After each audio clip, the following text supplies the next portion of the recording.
હવે આ ગોગથી ગરમી માટે તૈયાર થઈ જશો. હવામાન વિભાગની ગરમી અંગે મોટી આગાહી સામે આવી છે. માર્ચના અંતમાં ગરમીનો પારો 40 ડિગ્રી પર પહોંચી શકે છે. સૌરાષ્ટ્રમાં માર્ચનો અંત ખૂબ જ ગરમ રહી શકે છે. અમદાવાદમાં તાપમાન 36.1 પર પહોંચ્યું છે. ગાંધીનગરમાં આજનું તાપમાન 36 ડિગ્રી છે તો નલિયામાં 38 ડિગ્રી પર તાપમાન પહોંચ્યું છે. 40 डिग्री तक भी पहुंचने की संभावना है. अच्छा, कौन से सर इलाके में पहुंच सकता है 40 तक? देखिए, हम अगर अभी बात करें तो सौराष्ट्र में जो है, सौराष्ट्र के जो हिस्से हैं उन हिस्सों में जो है अभी टेंडेंसी बनती दिख रही है. लेकिन इस हफ्ते जो है ये मुख्य तौर पे जो है 1-2 डिग्री ही बढ़त देखने को मिलेगी. अगले हफ्ते में जो है इन हिस्सों में और बढ़ सकता है. साथ ही हमें देखना होगा हवा का रुख कैसा है, उस हिसाब से. સ્વાગત છે. આગળ વાત કરીએ તો અમરેલીમાં ફરી એકવાર સિંહોના આંટાફેરા સામે આવ્યા છે. રાજુલાના કોવાયા ગામમાં 3 સિંહોના આંટાફેરા સામે આવતા લોકોમાં ભયનો માહોલ જોવા મળ્યો. શિકારની શોધમાં આ સિંહો ગામમાં ઘૂસ્યા હોવાનું સામે આવ્યું છે. વાયરલ વિડીયોમાં જોઈ શકાય છે કે 3 સિંહો આખલાનો શિકાર કરવા તેની આગળ પાછળ ફરી રહ્યા છે. પરંતુ 3 સિંહો હોવા છતાં આખલાનો શિકાર આ સાવજો ન કરી શક્યા. ફરીવાર આખલાથી સિંહો ડરતા હોવાના આ દ્રશ્યો સામે આવ્યા છે. જોકે 3 સિંહોના આ વાયરલ વિડીયોથી લોકોમાં ભય છવાયો છે. દ્વારકા જિલ્લામાં બેવડી ઋતુના કારણે રોગચાળો વકર્યો છે. ખંભાળિયાની જનરલ હોસ્પિટલ દર્દીઓથી ઉભરાઈ રહી છે. ખંભાળિયા જનરલ હોસ્પિટલમાં રોજ 500થી વધુ ઓપીડી આવી રહી છે અને જેમાં સૌથી વધુ કેસ વાયરલ ઇન્ફેક્શન, તાવ, શરદી, ઉધરસ અને ડાયરિયાના નોંધાઈ રહ્યા છે. હોસ્પિટલના વિવિધ વિભાગમાં દર્દીઓની લાંબી કતારો જોવા મળી રહી છે. તો દ્વારકા, સલાયા, રાવલ, ભાણવડ જેવા સેન્ટર ઉપર પણ રોગચાળાના કેસમાં સ્ફોટક વધારો નોંધાતા જિલ્લાનું આરોગ્ય તંત્ર દોડતું થયું છે. મહીસાગરમાં 4 વાહનો વચ્ચે અકસ્માત થયો, જેમાં એક દંપતીનું મોત થયું છે. સંતરામપુરમાં એસટી બસ, 2 બાઇક અને કાર વચ્ચે અકસ્માત થયો. સંતરામપુર બાયપાસ રોડ પર અકસ્માત થયો હતો. બાઇક પર સવાર દંપતીનું મોત થયું છે, જ્યારે એસટી બસે બાઇક ચાલક સહિત અન્ય લોકોને અડફેટે લેતા બાઇક પર સવાર પતિ પત્નીના ઘટનાસ્થળ પર જ મોત થયા હતા. તો ઇજાગ્રસ્તોને સારવાર માટે હોસ્પિટલ ખસેડાયા છે. સંતરામપુર પોલીસે ઘટનાસ્થળે પહોંચી અકસ્માતના સીસીટીવી પણ સામે આવ્યા હોવાની માહિતી સામે આવી છે અને જેના આધારે તપાસ કરાઈ રહી છે.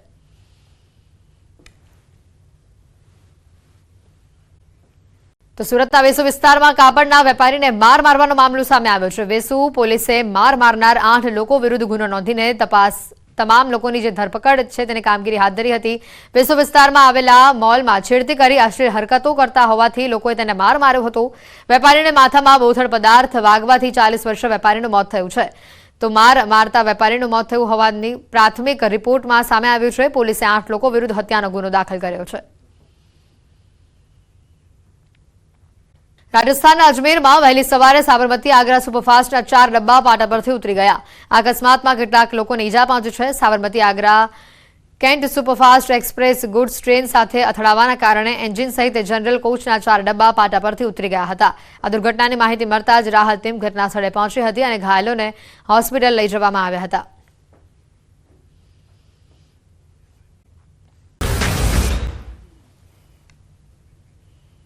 નમસ્કાર, આપ જોઈ રહ્યા છો સાંસદનો સર્વાયો અને હું છું આપની સાથે હેતવી. સૌપ્રથમ વાત કરીએ લોકસભા ચૂંટણીનો ધમધમાટ શરૂ થઈ ગયો છે અને મિશન 26ની સાથે ચૂંટણી મેદાને ઉતરેલી ભાજપે કચ્છમાં વિનોદ ચાવડાને 3જી વાર રિપીટ કર્યા છે. અમારી વિશેષ રજૂઆત સાંસદના સરવૈયામાં આજે વાત કરીશું વિનોદ ચાવડાના 10 વર્ષના કાર્યકાળની અને તે સવાલનો જવાબ મેળવવા પ્રયત્ન કરીશું કે આખરે શા માટે ભાજપે વિનોદ ચાવડાને ફરીથી ટિકિટ આપી મેદાન ઉતાર્યા છે. સાંસદ વિનોદ ચાવડા જનતાની અપેક્ષાઓ પર કેટલા ખરા ઉતર્યા. સાંસદની 10 વર્ષની કામગીરીને લઈને જનતા શું કહી રહી છે તે પણ સાંભળીશું. હલ રે વણજારા તો કે કછડો વતાયા, હલ રે વણજારા કે કછડો વતાયા. સરહદી કચ્છ અનેક કલા કારીગરી માટે વિશ્વવિખ્યાત. કચ્છની બોલી અલગ છે તેવી જ રીતે અહીંના લોકો પણ અનોખી કળા ધરાવે છે. કચ્છનું ભરતકામ, સુડી ચપ્પુ, કચ્છની તલવાર, રોગાનાટ વગેરે જગવિખ્યાત છે.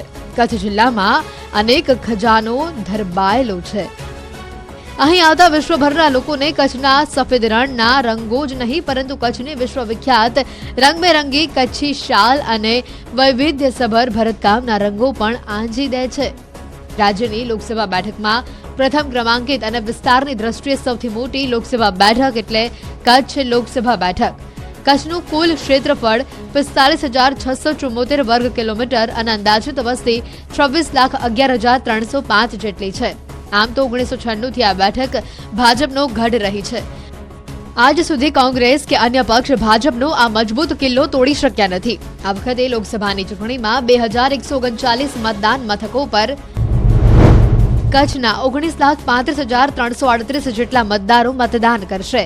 ઉમેદવારોનું ભવિષ્ય નક્કી કરશે, જે પૈકી 18 થી 19 વર્ષની ઉંમરના કચ્છ મોરબીના મળીને કુલ 43,049 જેટલા યુવા મતદારો પ્રથમવાર મતદાન કરશે.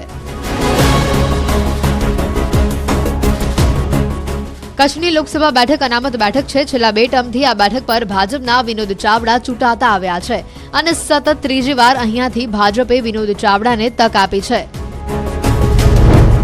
વર્ષ 2014માં કોંગ્રેસના દિનેશ પરમારની વિનોદ ચાવડા સામે 2,54,482 મતોથી હાર થઈ હતી.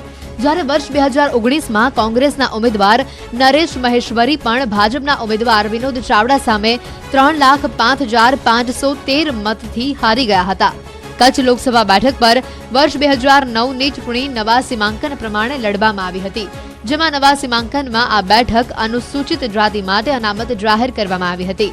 વર્ષ 2009માં ભાજપના ઉમેદવાર પૂનમબેન જાટ અહીંયાથી જીત્યા હતા અને ત્યારબાદ વર્ષ 2014 અને 2019માં એમ 2 ટર્મમાં ભાજપના વિનોદ ચાવડા કચ્છની લોકસભા બેઠક જીત્યા હતા.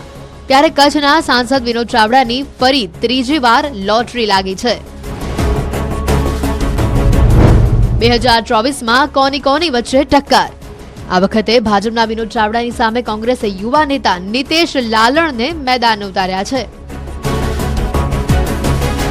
હવે કચ્છ લોકસભામાં આવતી વિધાનસભાની બેઠકની વાત કરીએ તો કુલ 7 વિધાનસભાની બેઠક આવે છે, જેમાં કચ્છ જિલ્લાના 6 અને 1 મોરબી જિલ્લાની મોરબી બેઠક આવે છે.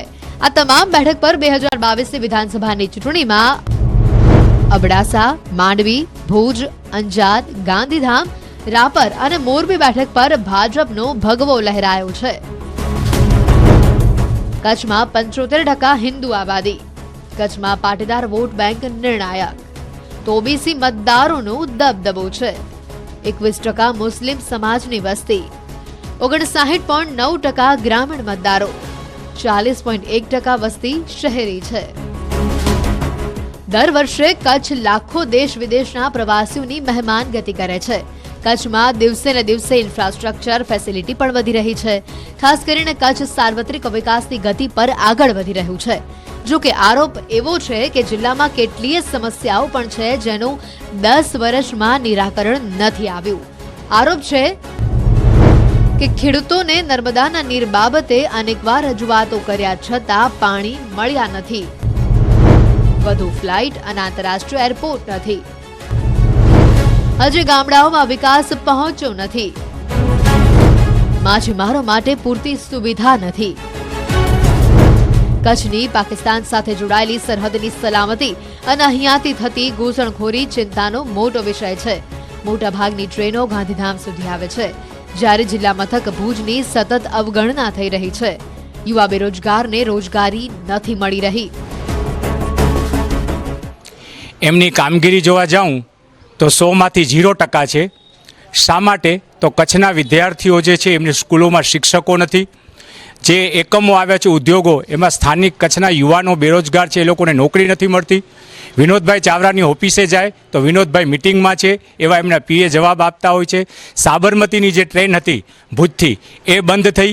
એના માટે રજૂઆત કરવા માટે જો લોકોએ ચેમ્બરને પણ જો ત્યાં મુખ્યમંત્રી પાસે જવું પડતું હોય તો સાંસદ માટે હું કહું છું કે શરમજનક કહી શકાય.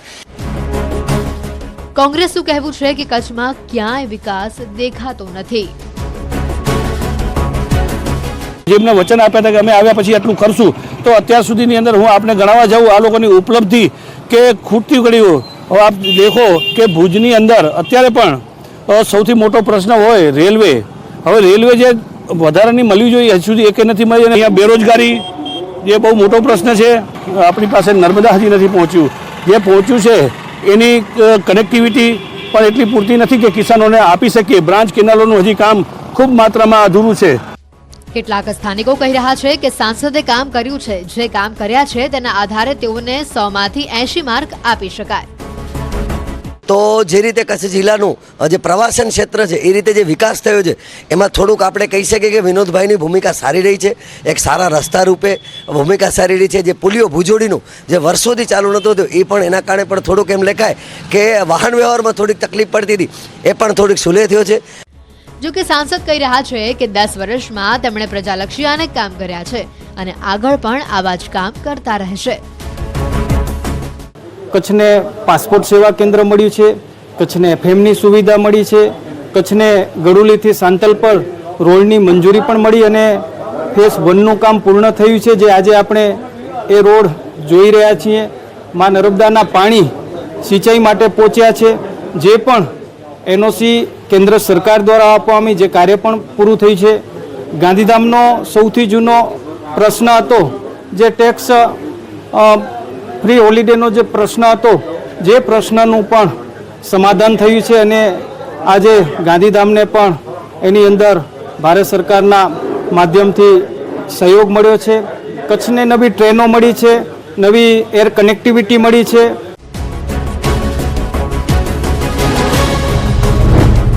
પાંચ વર્ષના કામકાજનો હિસાબ. સાંસદ વિનોદ ચાવડાએ વર્ષ 2019 થી ફેબ્રુઆરી 2024 સુધી 5 વર્ષ દરમિયાન સંસદમાં 73% હાજરી આપી છે. આ સાથે તેમણે 103 સવાલો પૂછ્યા છે.